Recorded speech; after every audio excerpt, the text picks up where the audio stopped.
My name is Karen Forbes. I moved here from Mexico 12 years ago. That's quite a different journey story itself, but this is the only place that I lived since I came from Mexico, and immediately fell in love with the culture here, the people, the city, it's a beach, it's beautiful. What got me to the point of being here with Burzurk was I was looking for work, and we at that point were homebrewing, making beer at home just for a hobby, and we just decided to take it to the next level. This is where we are now. So in general, Karen manages the front of the house. I do all the brewing and all the inventory stuff in the back. Our brewing area is maybe 500 square feet, maybe, if that. It was about a 6-month process to build out the entire building, but I did all the work myself because at the time it was the start of COVID and I was laid off.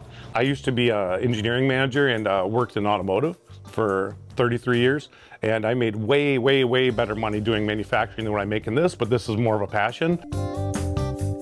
As a local brewery, how do you feel like the community supports you guys? We are very, very fortunate to have a lot of our local people come and tell me your place is awesome, your place is a local gathering. People come here, connect, just feel welcome.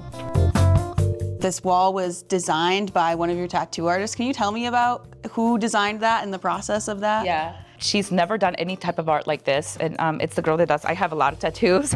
She's an artist, I call her. You're not only a tattoo, you're an artist. Definitely. You have a way of expressing art. She just came and just started doing free draw and stuff and colors, and this is what ended up being, and we love it. It just blends together with our theme, with our vibe that we want. And I understand your theme is kind of like Caribbean retro, is that right? So we started with the idea of Caribbean retro. I think we're switching more into just a diverse multicultural. We love culture here. We are about fermenting different backgrounds of culture and like you said, colors. We love colors. We love everything, diversity. With only 12 taps, what does the process kind of look like to figure out what you're going to have on tap? There's a big crowd in the craft brewery industry for IPAs, so we definitely have to have majority IPAs. But of course, it's about my culture as well. I like to show people a little bit of my culture. We have beers, they're focused on Hispanic culture. Right now, our Mexican lager, Kicking the Donkey, just won the 2nd place for the whole state of Michigan and Untapped. I try to incorporate as much as I can, a little portion of my culture into the beers, because that's how we make when we make beer with passion. We'll go through 4,000 pounds of grain every month. All this grain you see here right now will be gone in the next week, week and a half. Some of the base grains are all here, so these are things that we use a lot of. This is about 80 or 90% of the recipe. And then you've got a bunch of smaller stuff to add to color and add minute flavors and things like that into the beer. And then we have a lot of water chemicals as well. So we're very fortunate. Water quality in West Michigan is incredible. It's pretty neutral. We actually try to modify the water to meet the type of beer that we're gonna make. So probably 80% of the beers I make just with the standard water out of Grand Haven. All we do is strip the chlorine out. But on the very specialty beers, like things from Belgium, or if we want to make a German specific beer, the water flavor there is important because it really adds a lot of depth to the beer. So then we'll actually we'll pull the water profiles from that area and try to match the water chemistry to that area. So can you maybe walk us through that process of what it takes to craft a new beer? Tyler and me, we start brainstorming, and we just kind of sit together and create a recipe together. Most of our recipes have anywhere from probably 2 different grains in it to some have 7 or 8 grains in it that you have to mix in a specific amount to make that exact beer in. Some of them have 2 different hops in it or 1 hop in it, all the way up to 7 or 8 hops in it potentially. And different times that they're added are very specific and very critical. All we're doing is we're basically taking all the sugar out of the grains and all the flavor and all the color out of those grains. So we just soak it until it all comes out. And then that turns into what they call wort. Wort then gets transferred over to the kettle where we boil it. We usually boil for an hour. And as you're doing that, there's very important steps. You add hops at the very start of the boil that control bitterness. You add hops at a different time for flavor. You add hops at another time for aroma. Sometimes on some of our really crazy beers, we had things like marshmallow fluff. We had cinnamon in there. We had spices. We put orange peel, lemon, coriander. We have a Belgian Waffle Porter beer. It starts in the morning by me making 4 hours of waffles. Chop those all up, we put them in the mash with the grains that are gonna be soaked in it. Tastes like Belgian waffles when it's done.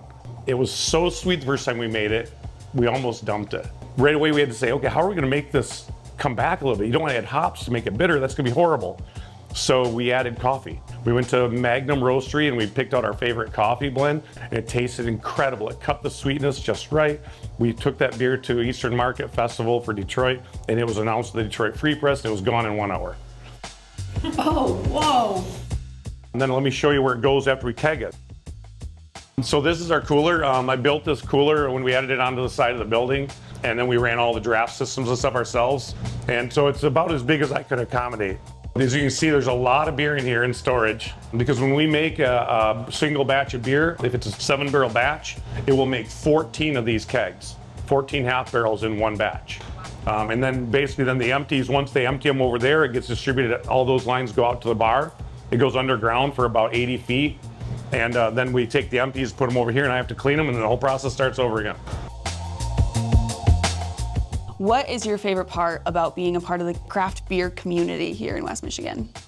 It's precisely that it's a community. I don't ever felt like it's been a competition, you know, even with other local breweries in town. We always support each other.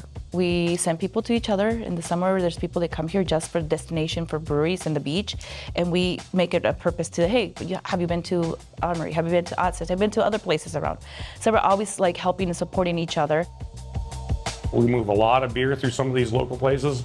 I don't want to just can and have cans sitting on shelves at Meijer's that may get bypassed with the other 1,000 brands that are out there right now. But I do want to make custom beers for people that really appreciate the beer and keep them in specific locations. We're not here to be millionaires. We're willing. We've really modified our lifestyle in order to do this, and to supply beer to the east side of Grand Haven and in general everybody in West Michigan.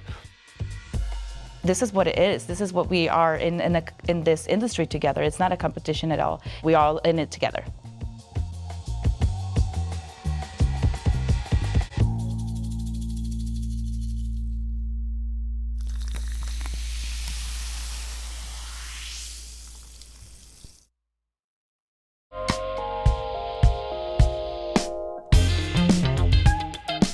Celebrating vibrant people.